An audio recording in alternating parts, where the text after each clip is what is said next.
하나님이 이 땅 위를 걸으셨을 때 서문 나폴레옹이 삶의 말미에 요한복음을 읽게 되었다. 요한복음을 읽고 난 그는 예수님이 하나님의 아들이거나 아니면 요한복음을 쓴 사람이 하나님의 아들이다. 내가 많은 사람들을 알고 있지만 이와 같은 이야기를 만들어낼 수 있는 사람은 아무도 없다. 라고 말했다. 정말 그렇다. 요한복음과 같이 쓰여졌거나 꿈꾸어진 이야기는 결코 존재하지 않았다. 아무리 천재라도 예수 그리스도의 복음과 같이 기이하고 신기한 것을 만들어낼 수는 없을 것이다. 그러나 이것은 단지 이야기에 지나는 것이 아니다. 이것은 진리이며 역사 가운데서 가장 잘 입증된 것으로서 이 말씀이 진리라는 증거가 계속해서 온 세상에 증가하고 있다. 복음서는 가장 위대한 기적의 역사에 대한 기록이다. 즉, 인간이 되어서 자기 자신이 만든 피조물 가운데 사시는 하나님의 위엄과 경이로움과 영광에 대한 기록이다. 하나님은 역사 가운데 사랑하는 피조물들에게 자신을 드러내기 위하여 위대한 일들을 많이 행하셨다. 이러한 일들의 목적은 인간과 이 땅을 그분과의 화해로 이끌기 위함이었다. 그러나 그 어떤 위대한 일들도 하나님께서 우리 가운데 오셔서 거하신 기적과는 비교되어질 수 없다. 하나님 자신이 인간이 되어 우리와 함께 거하셨다는 개념은 너무도 신비하고 믿기 힘든 것이기 때문에 하나님께서 돕지 않는다면 그 어느 누구도 이 신비로움을 이해할 수 없을 것이다. 일이 정말 일어났던 수많은 역사적 증거에도 불구하고 오직 성령님만이 우리의 눈을 열어 이 신비를 이해하게 하실 수 있다. 따라서 우리는 회의주의자들을 비난하는 대신에 그들의 눈이 열려 이 신비를 이해할 수 있도록 기도해야 한다. 우리는 또한 이미 보고 믿는 자들도 이 기적이 얼마나 놀라운 것인지를 볼 수 있도록 그들의 눈이 열려지기를 기도해야 한다.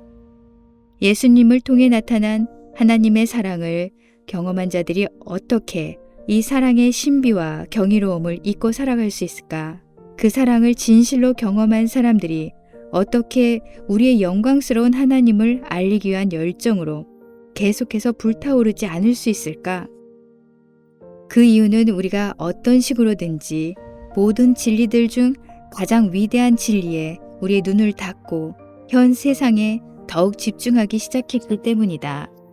이 책은 회의주의자들을 위함이 아니라 믿는 자들을 위해 쓰여졌다.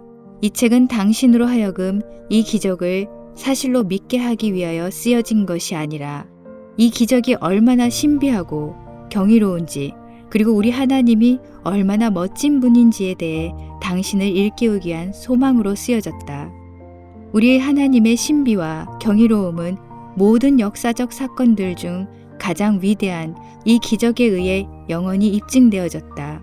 하나님은 자신을 비워 우리와 같이 되심으로 우리를 죄에서부터 건지사 그분과 같이 될 수 있게 하셨다. 우리가 해야 할 궁극적인 질문들 중에 하나는 바로 이것이다. 우리는 무엇을 추구하고 하는가?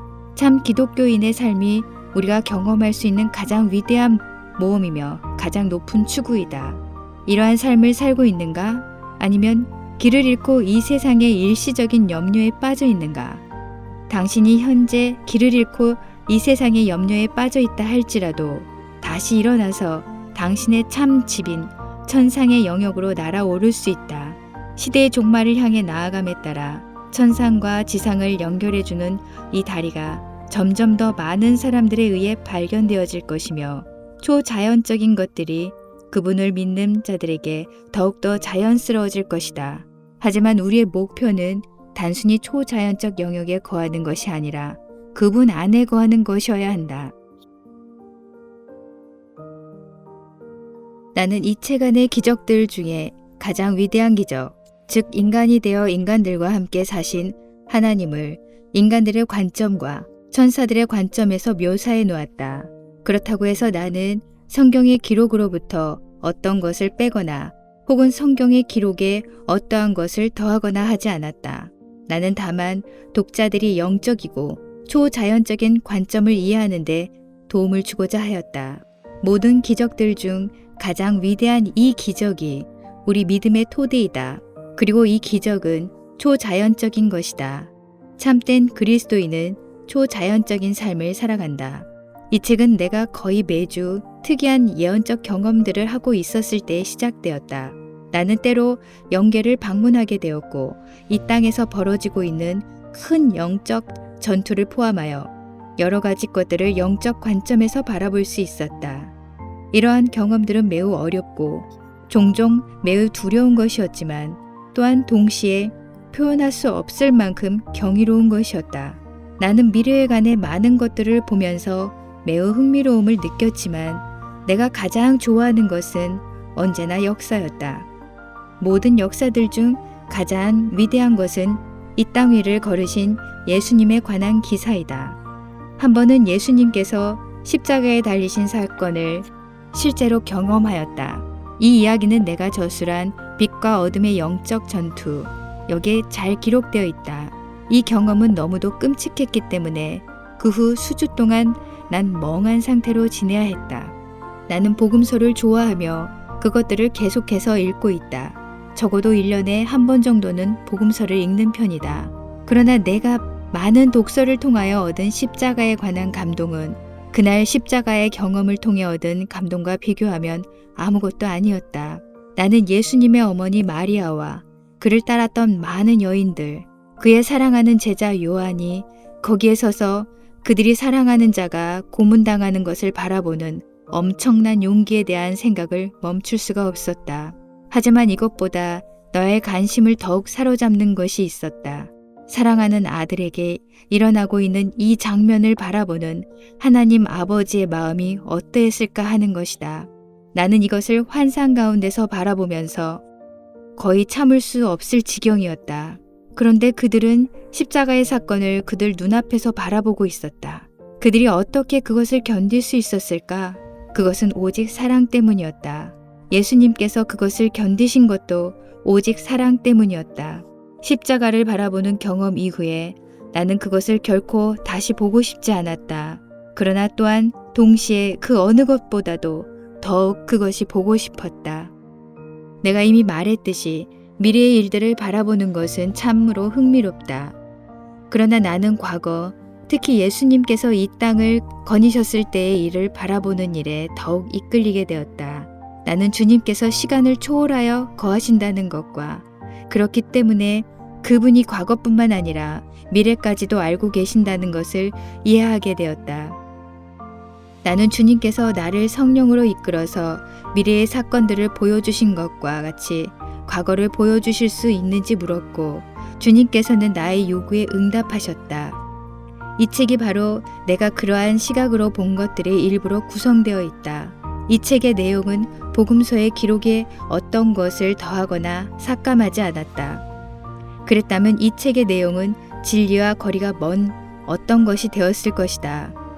나는 빛과 어둠의 영적 전쟁, 부르심, 횃불과 검, 이와 같은 나의 저서들을 분류하는 것이 쉽지 않다는 것을 깨닫게 되었다. 어떤 사람들은 내 책을 예언서로 분류했고 또 어떤 이들은 소설로 분류하기도 했다. 나에게는 어떻게 분류되었든지 상관이 없다. 내가 그 책들을 소설로 분류했다면 아마도 이 책들이 더 많은 사람들의 구미에 맞았을지도 모르겠다. 사실 많은 사람들이 그렇게 하라고 나에게 조언을 하기도 했지만 나는 그렇게 할 수 없었다. 왜냐하면 그렇게 하는 것은 정직하지 않기 때문이다. 우리가 가지고 있는 가장 소중한 필수품이 있다면 그것은 바로 진리이다. 이 책은 소설이 아니다. 물론 성경도 아니다. 그러나 이 책의 내용은 실제 경험으로부터 나온 것으로서 할 수 있는 한 가장 정확하게 기록하려 애썼다. 물론 우리가 거울을 통하여 보는 것 같이 부분적으로 본다는 것을 알고 있다. 또한 나는 상세한 것들에 대한 나의 기억력이 극도로 부족하다는 것을 아는 개념 중심적인 사람이다. 그렇다 할지라도 나는 어떤 중요한 이유로 인하여 이 책에서 나누는 관점 혹은 시각을 받은 자이다. 참된 기독교인의 삶은 초자연적인 삶이다. 사실 우리가 초자연적인 하나님을 예배하라는 부르심을 받았고 그분을 신령과 진정으로 예배해야 하기 때문에 초자연적인 삶은 우리 그리스도인들에게 있어서 기본적인 것이라 할 수 있다. 좋아하든 좋아하지 않든 믿든지 믿지 않든지 예수 그리스도를 통하여 하나님을 계속해서 추구하는 모든 사람들은 이 땅의 자연계에서보다 영적인 초자연적인 영역에서 더욱 편안함을 느끼게 될 것이다. 그리스도는 지금 우리가 이 땅에서 이해하거나 바라볼 수 있는 것보다 훨씬 더 멋진 영광 가운데, 그리고 우리가 감히 다가갈 수 없는 빛 가운데 거하신다. 그분은 더 이상 나사렛의 예수가 아니다. 모든 통치와 권세와 정사와 능력 위에 계신 영광의 주님이시다.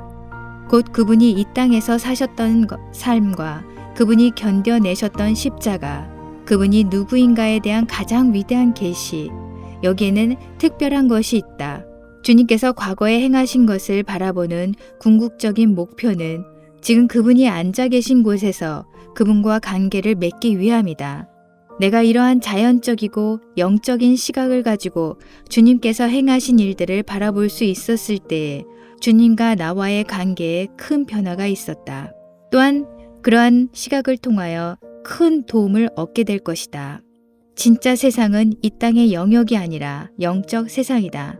성경은 이 땅의 영역이 영적 세상의 그림자일 뿐이라고 말하고 있다. 정말 그렇다. 우리가 정말로 성경을 믿는다면 그 안에 기록된 모든 사건들이 일어났다는 것을 믿을 뿐만 아니라 우리 삶 속에서 그와 똑같은 일들이 일어나는 것을 보기 위해 하나님을 믿을 것이다. 그것이 하나님과 성경에 대한 참된 믿음이다. 하나님께서 인간이 되시어 자기 백성들 가운데 거하셨다는 이 사건은 모든 사건들 중에 가장 위대한 사건으로서 그 사건을 정말 믿는 사람들은 모든 면에서 그분이 사셨던 것과 같이 살고 싶은 마음을 갖게 될 것이다. 그러면 우리가 어떻게 주님께서 사셨던 것과 같이 살 수 있을까? 물론 그분은 아버지의 뜻을 행하고자 하는 거룩하고 한결같은 마음으로 진실된 삶을 사셨다. 여기에서 거룩은 온전으로 번역되어도 무방하다. 성경에 이끌려 일을 행하신 예수님은 또한 그 성령님을 우리에게 주셨다. 그분의 영, 즉 성령님은 우리를 주님께로 이끌 것이며 우리가 주님으로부터 떠나갈 때에 우리 마음을 찌를 것이다.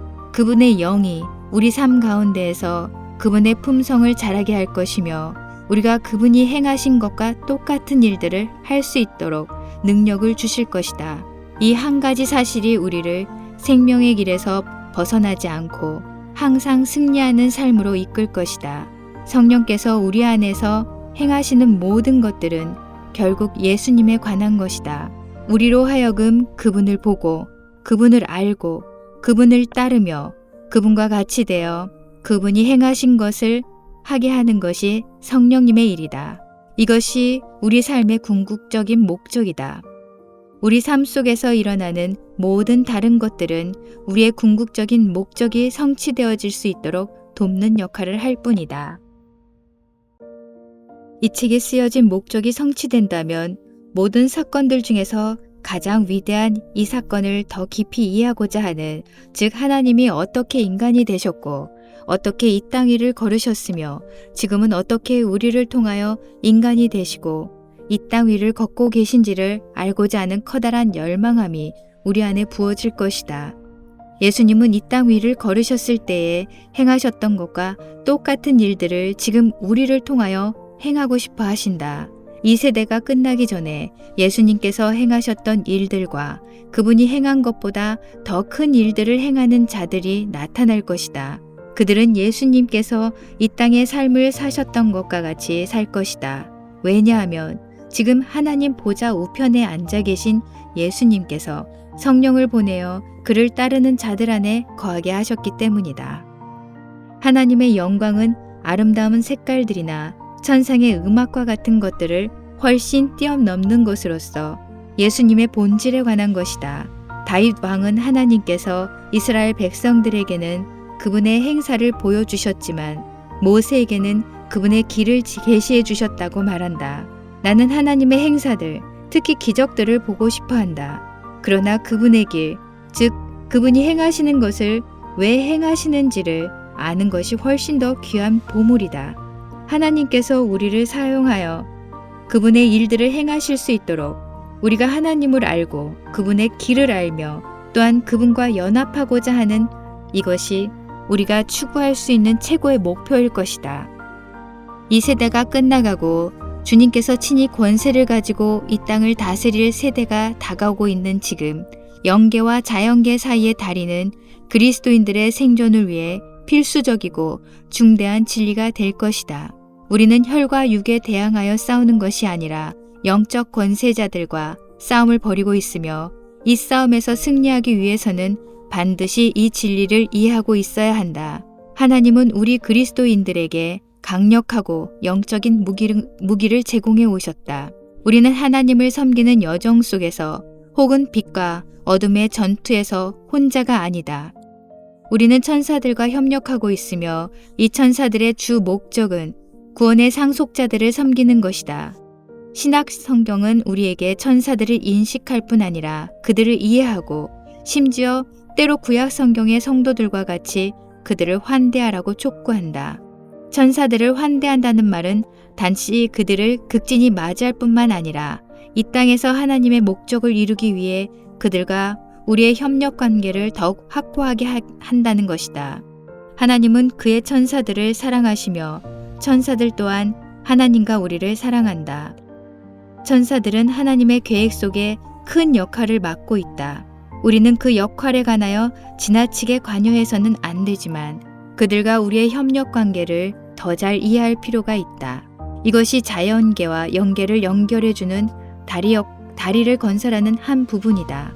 예수님께서 나다나엘에게 처음 말씀하신 장면이 나오는 요한복음 1장 48절에서 51절에 설명된 것과 같이 이 다리를 건설하는 것이 예수님의 기본적인 목적이다. 나다나엘이 가로되 어떻게 나를 아시나이까?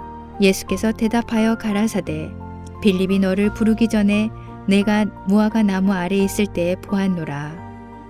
나다나엘이 대답하되 랍비여 당신은 하나님의 아들이시요 당신은 이스라엘의 임금이로소이다. 예수께서 대답하여 가라사대 내가 너를 무화과 나무 아래에서 보았다고 함으로 믿느냐? 이보다 더 큰 일을 보리라. 또 가라사대 진실로 진실로 너희에게 이르노니 하늘이 열리고 하나님의 사자들이 인자 위에 오르락 내리락 하는 것을 보리라 하시니라. 예수님은 이 말씀을 통하여 자신이 야곱의 사다리임을 설명하셨다. 야곱이 형 에서를 피해 도망가는 동안에 하늘에 닿는 사다리 꿈을 꾸었던 것을 기억하는가? 하나님의 천사들이 사다리 위를 오르락 내리락 하고 있었고 야곱은 사다리 맨 위에 계신 하나님을 보았다. 하나님은 아브라함과 이삭에게 주었던 것과 똑같은 약속을 야곱에게도 주셨다. 야곱은 잠에서 깨어나 다음과 같이 말하였다. 야곱이 잠이 깨어 가로되 여호와께서 과연 여기 계시거늘 내가 알지 못하였도다. 이에 두려워하여 가로되 두렵도다 이곳이여 다른 것이 아니라 이는 하나님의 전이요 이는 하늘의 문이로다 하고 창세기 28장 16절에서 17절. 야곱은 여기에서 하나님의 전에 관한 진리를 선포하였으며 그 진리가 이 시대에 점점 더 명백한 실체가 되어가고 있다.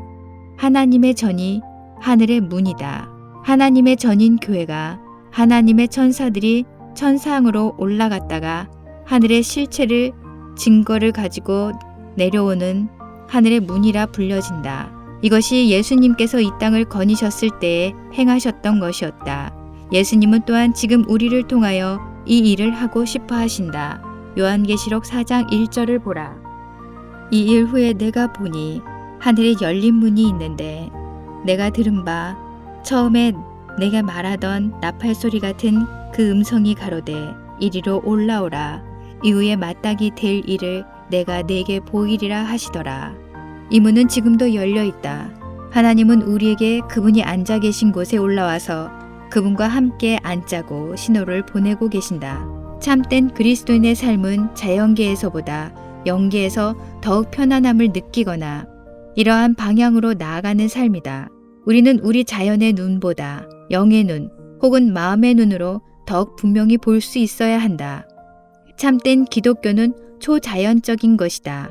왜냐하면 우리가 영이신 하나님을 예배하라고 부름을 받았으며 그분을 예배하는 자들은 영과 진리로 그분을 예배해야 하기 때문이다. 이 땅에서 하나님의 위대한 역사가 일어나는 동안에는 인간들에게 천사들이 나타나는 일이 필연적으로 증가하게 되어 있다. 이것은 천사들이 우리의 영역에 들어오기 때문이라기보다는 인간들이 그들의 영역, 즉 영적인 영역으로 들어가기 시작하는 결과 때문이다. 영계로 들어가는 것은 그리스도인들이 자기 집으로 들어가는 것과 같이 일반적인 것이 되어야만 한다. 이러한 현상은 마지막 시대가 도래함에 따라 그리스도인들에게 더욱 생생한 현실이 될 것이다. 요엘 2장에서 인용된 사도행전 2장 17절에서 18절의 예언의 말씀을 보라. 하나님이 가라사대 말세에 내가 내 영으로 모든 육체에게 부어주리니 너희의 자녀들은 예언할 것이요 너희의 젊은이들은 환상을 보고 너희의 늙은이들은 꿈을 꾸리라. 그때 내가 내 영으로 내 남종과 여종들에게 부어주리니 저희가 예언할 것이요. 마지막 때에는 이러한 예언적 경험들과 꿈과 환상과 예언이 노인들과 젊은이들, 남자와 여자들에게 일어날 것이다. 따라서 마지막 때가 도래함에 따라 우리는 이러한 일들이 증가할 것이라는 기대를 가질 수 있다. 사실 지금도 증가하고 있다. 이것이 우리가 마지막 때를 살고 있다는 신호들 중에 하나이다. 우리는 또한 이 구절을 통하여 이러한 예언적 경험들이 성령이 부어진 결과라는 것을 알 수 있다. 예언적 경험들은 사실 성령이 부어짐으로 인한 참된 표적들 중에 하나이다. 성령의 만지심을 경험함으로 인한 결과들 중에 하나는 성령께서 우리 마음의 눈 혹은 영의 눈을 열어주셔서 영계를 보기 시작한다는 것이다. 새로운 피조물로 거듭난 자들은 하나님 나라를 보기 시작할 것이다. 예수님께서 빌라도 앞에서 설명하신 것과 같이 그의 나라는 이 세상에 속한 것이 아니다. 사도 바울이 후에 고린도 교회에 쓴 편지와 같이 그는 육신의 몸을 입고 이 땅에 있는 것보다 주님과 함께 영계에 있는 것이 더욱 편안하다고 했다. 이것이 새 피조물로 성숙해져가는 자들의 모습이다. 엘리사는 큰 군대가 자신을 공격하려 하고 있는 상황 속에서도 온전한 평화를 유지한 채로 언덕 한편에 앉아 있을 수 있었다. 그 이유는 그가 영계를 볼 수 있었기 때문이었다. 우리의 영의 눈이 열리기만 하면 이 땅의 어떤 상황들도 우리를 지나친 염려에 빠지지 못하게 할 것이다. 영의 눈이 열리면 우리는 자신을 보호하고 있는 수천의 천사들을 본 엘리사보다 훨씬 더 위대한 것들을 보게 될 것이다. 모든 통치와 권세와 정사들 위에 앉아 계신 예수님을 보게 될 것이다. 우리가 참으로 예수님을 보고 그분이 앉아 계신 곳을 보며 우리가 그분에 의해 보냄을 받았다는 것을 알게 되면 우리가 어떻게 이 땅의 것이나 이 땅의 사람들을 두려워할 수 있겠는가? 아버지 하나님께서 행하시는 일을 바라보면서 사셨던 우리 주 예수님은 그와 같이 사셨으며 우리에게 성령을 주셔서 우리도 그와 같이 살 수 있게 하셨다. 우리는 태어남을 통해 이 땅에서의 삶을 시작하듯 거듭남을 통해 새 피조물로서의 삶을 시작한다. 우리의 영적 상태는 이 땅에서 그의 몸의 한 부분으로 잘 기능하는 가운데 성장하여 그리스도와 같은 모습으로 자라가야 한다. 거듭나지 않고는 하나님 나라를 볼 수 없다. 그렇다 해도 거듭난 모든 사람들이 하나님 나라를 보는 것은 아니다. 거듭난 많은 사람들이 두려움이나 다른 여러 이유들로 인해 하나님 나라 보기를 거절하고 있다. 이들은 어느 정도는 성장하지만 영적으로 무지한 상태로 살아갈 것이다. 이것은 변화되어야 한다. 이러한 예언적 경험들이 마지막 때에 부어지고 있는 이유는 우리에게 그러한 경험들을 통한 인도함이 필요하기 때문이다. 우리의 눈은 열려져 있어야 하며 우리의 영적 상태는 성숙해져 가야 한다. 예수님께서 하나님 나라를 선포하신 방법은 이 땅의 모든 상황들 위에 하나님 나라의 권세를 실증해 보이는 것이었다. 이 땅 위에 천국이 임하게 하신 하나님이 바로 예수님이셨다. 천국에는 병든 자가 없다. 따라서 예수님께서 이 땅 위에 병든 자에게 천국이 임하게 했을 때 그 병든 자는 치유받았다. 천국에는 부족한 것이 없다. 따라서 5천 명이 넘는 굶주린 사람들의 필요가 있었을 때 예수님은 어린아이의 점심 도시락에 천국이 임하게 했고 그 도시락은 모든 사람들이 배불리 먹고도 남을 때까지 증가되었다. 하나님의 마지막 나팔이 울려 퍼지는 날이 도래하는 시기에는 복음을 외치는 자들이 능력으로 전파할 것이다. 그럼으로써 그들은 이 땅과 이 땅의 상태들 위에 하나님의 나라의 권세를 실증해 보일 것이다. 베드로가 배에서 뛰어내려 물 위를 걸었을 때 그는 문자적으로 물 위를 걷고 있었던 것이 아니다. 베드로는 주님께서 오라고 말씀하셨을 때에 주님의 말씀 위를 걷고 있었던 것이다. 주님의 말씀은 창공보다 더 많은 실체를 지니고 있다.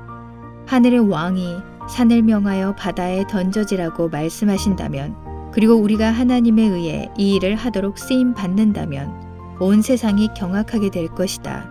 그러나 하늘의 천사들은 아마 지루해야 할 것이다.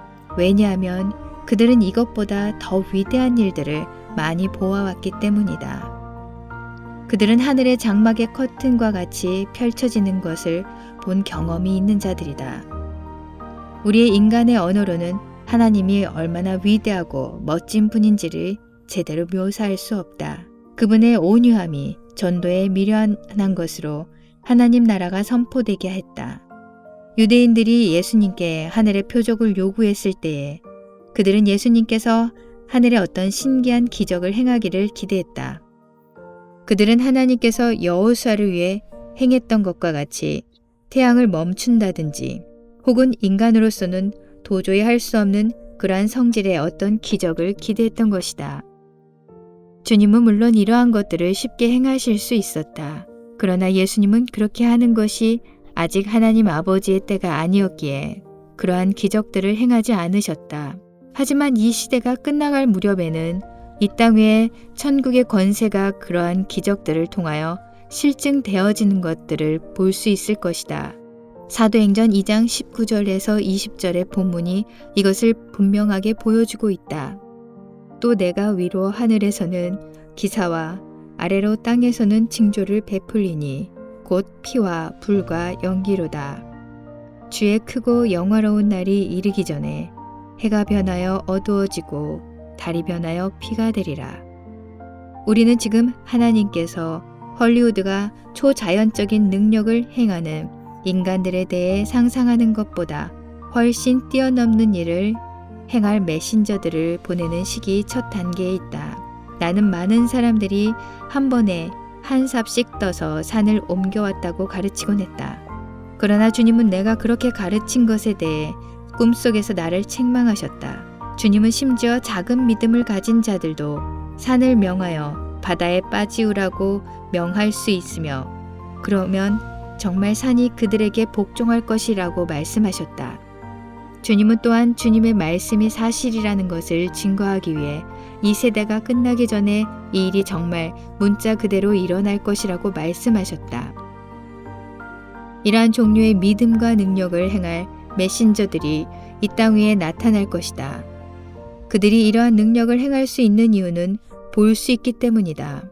그들은 단지 이 땅의 상태들만을 보는 것이 아니라 주님을 보며 또한 그분이 앉아 계신 것을 보는 자들일 것이다. 그들은 주님께서 하고 싶어하는 일들을 보며 그 일들을 하도록 주님에 의해 쓰임 받을 것이다. 이것은 예수님께서 하나님 아버지의 뜻을 행하도록 아버지에 의해 쓰임을 받으신 것과 같다. 나는 이 책을 통해 당신이 보기 시작하는 믿음을 가지며 당신의 마음의 눈이 열려지며 당신이 부름을 받은 초자연적인 삶을 살기 시작하는 일에 도움을 받을 수 있기를 위해 기도한다. 어떤 이들은 지금 이러한 삶에 진입하고 있다. 다른 많은 사람들이 그들의 뒤를 따를 것이며 그들에 의해 다시 이 땅이 천국의 침입을 받게 될 것이다. 당신이 지금 이 땅 위에서 예수님을 알고 있다면 이것이 당신의 부르심이다. 이것이 당신의 참 정체성이다. 어느 고대인이 다음과 같이 말한 적이 있다. 우리는 이따금 영적인 경험을 하는 인간들로 부름을 받은 것이 아니다. 우리는 이따금씩 인간적인 경험들을 하는 영적인 존재들이다. 이것은 사실이며 매우 흥미로운 일이지만 이러한 것들은 모두 예수님에 관한 것이라는 것을 결코 잊어서는 안 된다. 예수님이 사다리이시다. 하늘 위에서 하늘 위까지 뻗어 있는 사다리의 각각의 가로대는 주님이 누구이시며 그분이 어디에 계신가에 대한 점진적인 계시이다. 우리는 이 사다리를 통해 하늘에 접하고 또한 땅에 접할 수 있다. 즉 쌍방통행이다. 그 이유는 주님께서 인간을 사랑하시고 이 땅을 사랑하시기 때문이다.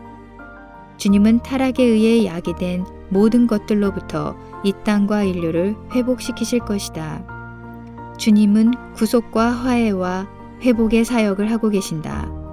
무엇보다도 주님은 사랑이시다. 주님에 대한 사랑과 그분이 사랑하는 모든 것들에 대한 우리의 사랑이 성장하지 않는다면 그분 안에서의 참된 성숙을 경험할 수 없을 것이다.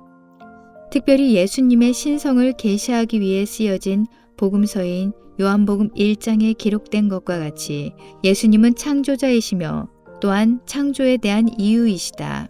에베소서 1장 9절에서 10절의 말씀을 보자.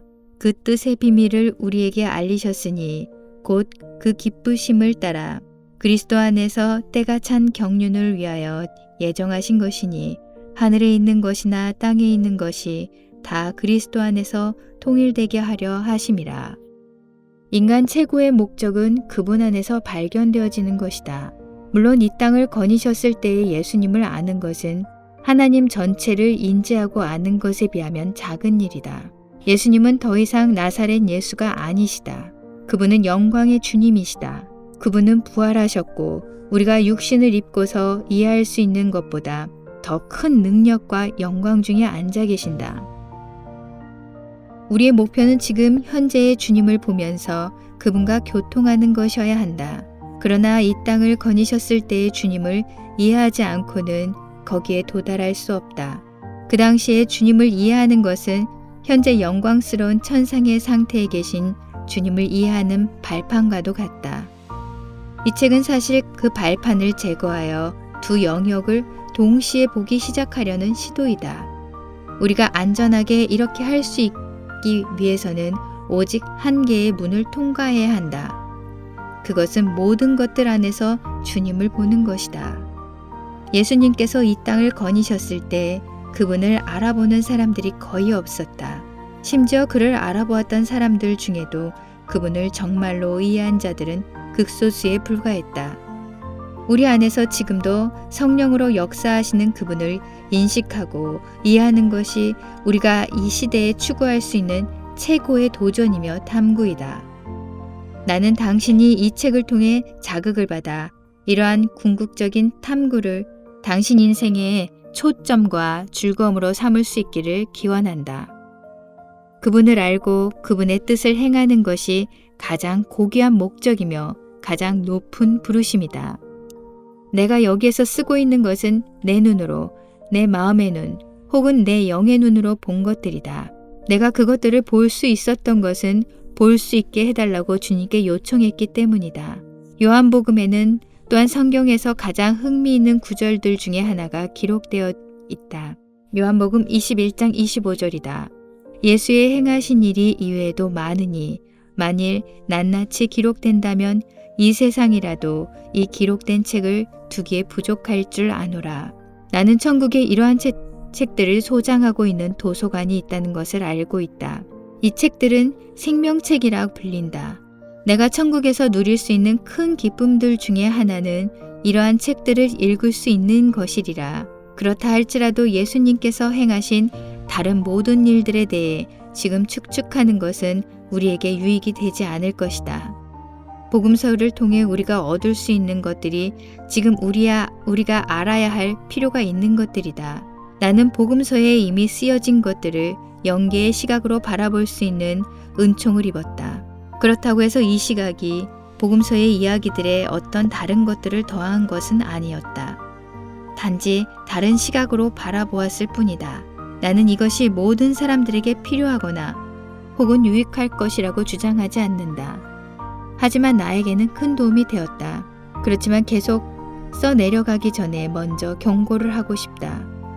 역사학도로서 나는 영지주의자들의 가르침과 영지주의적 복음에 의해 진정한 복음과 교회에 큰 해가 입혀진 것을 잘 알고 있다. 축축되어진 것들은 진리를 과장하거나 심하게 왜곡시키는 결과를 초래했는데 사실 이러한 결과물들은 영지주의적 가르침으로부터 유래된 것들이었다. 이러한 현상으로 인해 나는 마음이 몹시 불편함을 느꼈고 그 결과 성경을 더욱 연구하게 되었다. 그러는 가운데 우리 성경이 왜 정경이 되었는지를 분명히 깨닫게 되었고 성경만이 교리를 위한 유일한 자료가 될 수 있다고 확신하게 되었다. 예언적 은사가 성경을 대신할 수 없으며 또한 이 은사는 교리를 세우기 위해 주어진 것이 아니다. 성경만이 교리를 세우기 위한 유일한 기초가 되어야 한다. 우리가 끊임없이 생명으로 인도하는 길로 나아가기 위해서는 이것을 절대로 타협해서는 안 될 것이다. 나는 천국 안에 그 거대한 도서관에 앉아서 예수님께서 이 땅을 거니셨을 때에 행하셨던 모든 것들에 대해 읽고 싶다. 주님과 그리고 그 당시에 주님과 함께 했던 제자들과 함께 앉아서 그 당시에 주님께서 행하셨던 일들에 대해 이야기를 들을 수 있다면 더욱 신날 것 같다. 나는 이러한 사건들을 천생의 시각으로 볼 수 있었으며 이것이 그 당시에 일어났었던 일들에 대해 내 안에 더 큰 경외감을 불러일으켰다. 사실 어떤 경우에는 나에게 주어진 영적 시각으로 인하여 그러한 사건들을 더욱 잘 이해할 수 있게 되었다. 그러나 성경에 기록된 이야기들에 더해진 것은 하나도 성경에서 계시해 주는 것은 매우 세미해서 당신이 예언적으로 보는 것과 당신이 상상하는 것 사이에는 종이 한 장 정도의 차이가 있을 수 있다. 정직한 예언자라면 모두 이것에 동의를 할 것이다. 당신이 영적으로 성숙해지면 질수록 이 차이를 더욱 잘 구분할 수 있게 될 것이다. 나는 그 차이를 때로 혹은 무심결에 구분하지 못하는 경우가 있음을 고백하지 않을 수 없다. 내가 아직 영적으로 온전히 성숙하지 못했다는 말이다.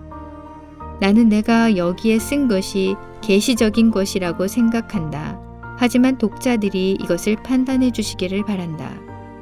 이 책이 복음서에 관한 여러 가지를 조금 더 밝히 조명해 주는 일에 도움을 주겠지만 이 책의 목적은 성경에 대한 훨씬 더 큰 사랑을 자극하기 위함이다. 특히 성경에서 가장 깊은 계시가 발견되어질 수 있는 복음서에 대한 사랑을 회막에 등장하는 모든 상징들과 그 예식들, 야곱의 아들들과 그로부터 나온 지파들의 이야기와 관련될 뿐만 아니라 창조와 관련된 역사의 개관이 보여줄 수 있다. 우리는 제사장 멜기세덱과 하나님의 아들들의 나타남의 의미를 파악할 수 있다. 그러나 모든 계시들 중 가장 크고 깊은 계시는 하나님께서 이 땅을 거니셨을 때에 예수님의 삶 속에서 발견되어진다. 예수님의 삶 속에 일어난 모든 사건들과 가르침들은 거의 무한하게 보일 정도의 이해의 층을 담고 있기 때문에 그것들을 이해하는 사람들이 거의 없어 보인다. 그러나 지금이 그러한 것들을 이해할 때이다. 고린도전서의 말씀과 같이 우리가 부분적으로 알고 부분적으로 보며 부분적으로 예언하기 때문에 가장 위대한 예언적 경험도 우리에게 전체 계시의 한 부분만을 계시해 줄 것이다. 이것이 우리에게 4개의 복음서가 주어진 이유이다.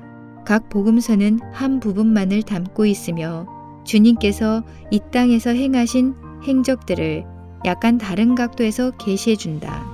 내 복음서는 서로 모순되지 않으며 오히려 서로 보완해주고 완성된 그림을 보여준다. 그렇기 때문에 나는 적어도 1년에 한 번은 내 복음서 전체를 읽으려 한다. 예언은 흔히 하나님의 전략적 계획을 계시해주기 위해 혹은 이 위대한 모험에서 우리가 계속 전진할 수 있도록 돕기 위해 사용되어진다.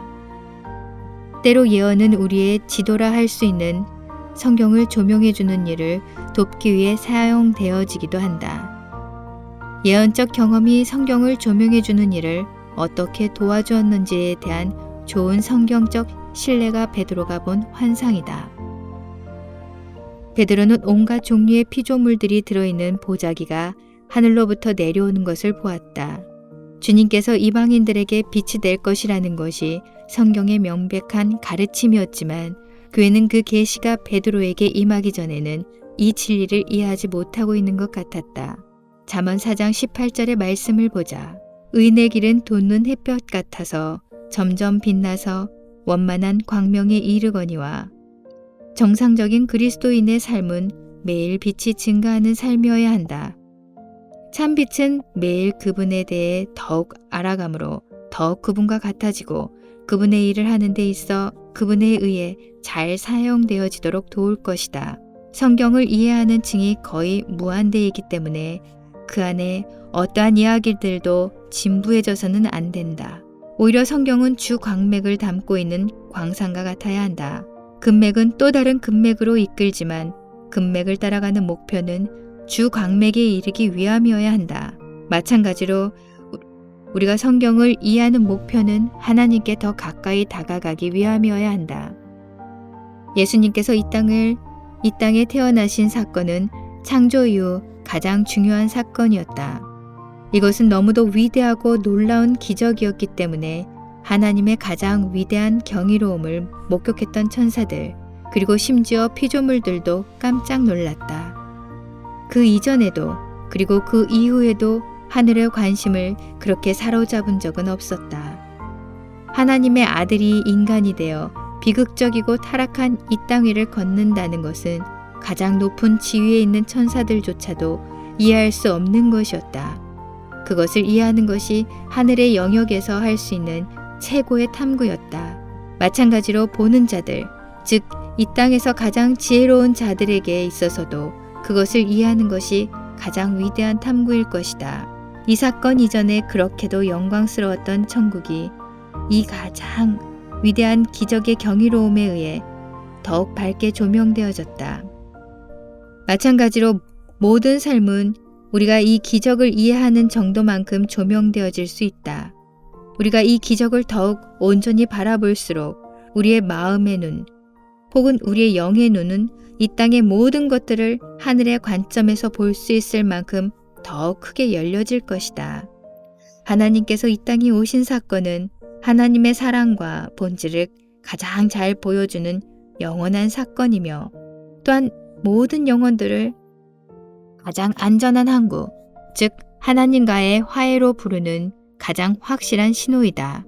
하나님은 우리 인간들을 매우 사랑하시기 때문에 우리와 함께 거하기로 선택하셨다. 하나님께서 성령으로 인간의 몸 안에 잉태되어진 그 순간이 새 창조의 시작을 알리는 분기점이었으며 첫 창조보다 훨씬 더 기이한 것이었다. 하나님의 아들이 처녀에 의해 잉태되어진 사건은 영원토록 모든 기적들보다 뛰어난 사건일 뿐만 아니라 이 땅의 영역과 하늘의 영역 사이를 연결해주는 다리이다. 하나님의 아들 예수 그리스도는 인간으로 태어나서 가장 타락하고 부패한 상태에 있는 이 땅에서 사셨지만 한 번도 그분의 신성에 위배되는 일을 하지 않으셨다. 누군가가 하나님의 아들이 성령에 의해 잉태되어진 이 기적을 이해하기 시작한다면 그 사람은 같은 성령에 의해 새 창조의 부분인 새 피조물로 거듭날 수 있게 된다. 이미 앞에서 언급한 것과 같이 그리스도인은 이 땅에 속한 존재로서 이따금씩 영적 경험을 하도록 부름을 받은 것이 아니라 영적인 존재로서 이따금씩 인간적인 경험을 하도록 부름을 받은 자들이다. 사도 바울이 고린도 교인들에게 설명한 것과 같이 우리는 이 땅에서보다 영계에서 주님과 함께 하는 것이 더욱 자연스러워야 하는 자들이다. 성숙한 그리스도인들의 자연스러운 상태는 자연적인 것보다 영적인 상태이다. 물론 두 상태를 공유하고 있지만 말이다. 새 피조물은 천상의 영역과 자연계 사이의 다리가 되어야 한다. 하나님께서 거대한 우주 안에 떠있는 작은 먼지에 지나지 않는 이 땅에 오셨다는 것은 하늘의 모든 천사들을 놀라게 했다. 하나님께서 그분의 아들을 이 땅에 보내어 건방지고 거만하게 반역하는 하찮은 피조물들을 구원케 하셨다는 사실, 그리고 자신에게 대항하는 그러한 자들을 향한 사랑 때문에 가장 치욕스러운 수모와 고문을 받았다는 사실은 하나님에 대한 가장 위대한 계시이며 또한 영원히 그러할 것이다. 내가 이 내용을 반복해서 말하는 것을 부디 이해해 주기 바란다. 이것이 진리를 추구하는 모든 자들의 마음속에서 끊임없이 솟아나는 메아리이기 때문이다. 하나님은 우리가 그분을 추구하도록 이끄시기 위해 우리에게 오셨다. 우리가 십자가에서 종결된 이 사건을 영원토록 묵상한다 할지라도 여전히 그러한 하나님의 계시의 깊이와 풍성함을 이해할 수 없을 것만 같다.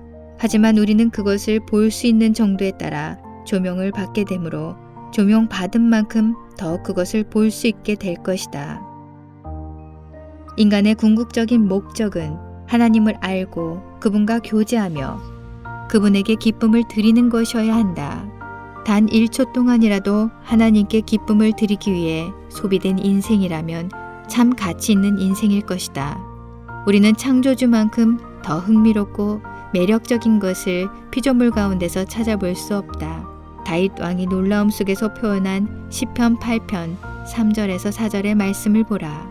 주의 손가락으로 만드신 주의 하늘과 주의 베풀어 두신 달과 별들을 내가 보오니 사람이 무엇이간데 주께서 저를 생각하시며 인자가 무엇이간데 주께서 저를 권고하시나이까. 이것이 두 번째로 가장 중요한 질문, 인간이 무엇이기에 하나님의 마음과 관심을 그토록 사로잡을 수 있는가 이기 때문에 우리가 궁극적으로 이해하고자 하는 탐구의 한 부분이 되어야 한다.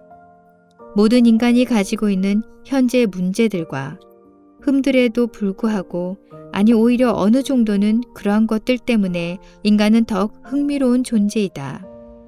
최근에 나는 의사들을 만나서 인간의 몸에 관해 현대의학이 얼마나 이해하고 있다고 생각하느냐고 질문을 한 적이 있었다.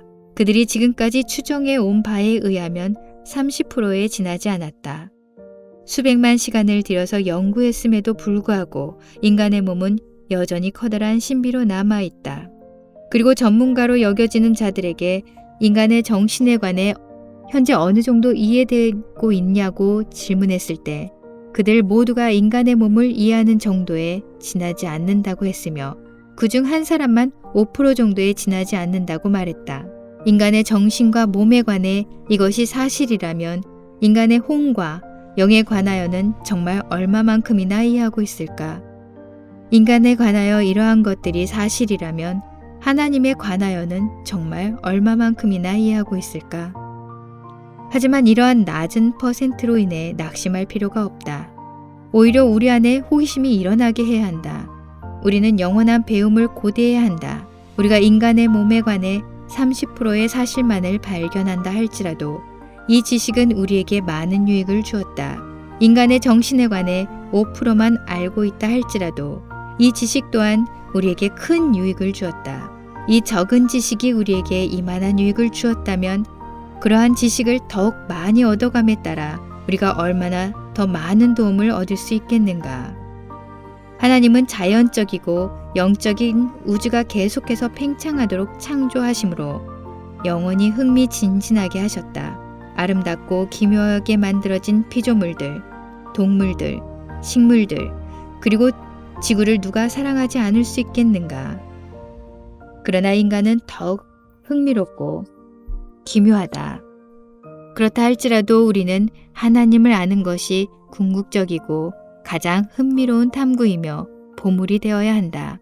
우리가 피조물을 연구해야 하는 중요한 이유가 단지 그것이나 우리 스스로에 관하여 알 뿐만 아니라 그것을 만드신 창조주를 더욱 잘 이해하기 위함이기 때문이다. 인간은 생명의 강으로 흘러드는 지류들에 의해 그 강으로부터 쉽게 탈선하는 존재라는 것이 입증되어 왔다. 사실 지류들 혹은 고립된 진리들은 매우 매력이 있기 때문에 그것들 중 하나만을 연구하기 시작해도 그 안에 무한한 깊이와 경이로움이 있다는 것을 발견할 수 있을 것이다. 오직 십자가에서 계시된 하나님의 사랑의 깊이를 이해하기 위해서도 영원한 시간이 걸릴 것이다. 그런데 우리는 여기에 십자가가 독특한 시각과 문제들과 필요들을 지니고 있는 각 사람들에게 영향을 미친 방법을 덧붙여야 할 필요가 있다. 십자가와 속죄의 진리는 영원히 변함이 없겠지만 이 진리는 궁극적으로 모든 사람들에게 독특한 개인적인 것으로 다가올 것이다. 이 일을 통하여 하나님은 십자가를 통하여 하나님을 껴안는 모든 사람들과 아주 독특하고 개인적인 관계를 시작하실 것이다. 온 우주를 창조하신 하나님이 왜 먼지에 지나지 않는 지구를 내려다보시며 우리의 삶에 그렇게도 깊이 관여하시는지를 이해하는 데에는 영원한 시간이 걸릴 수 있다. 지금 이 순간에도 당신은 하나님의 마음속에 가득 차 있다. 그분은 당신을 마음에 품고 계신다. 당신이 무엇을 생각하고 무엇을 느끼는지 그리고 당신이 그분을 얼마나 사랑하는지에 대해 알고 계신다. 당신이 그분을 볼 수 있다면 당신은 그분을 사랑할 수밖에 없을 것이다. 그분을 사랑한다면 당신은 가장 높은 목적을 성취하게 될 것이다. 즉, 그분에게 기쁨을 가져다 주는 것 말이다. 우리가 그분을 사랑한다면 우리는 또한 그의 백성들을 사랑할 수밖에 없을 것이다. 왜냐하면 이것이 그분에게 기쁨이 된다는 것을 알기 때문이다. 나는 이 책이 당신으로 하여금 가장 높고 큰 부르심, 즉 하나님과 그의 백성들을 사랑하는 삶에 도움이 되기를 기원한다.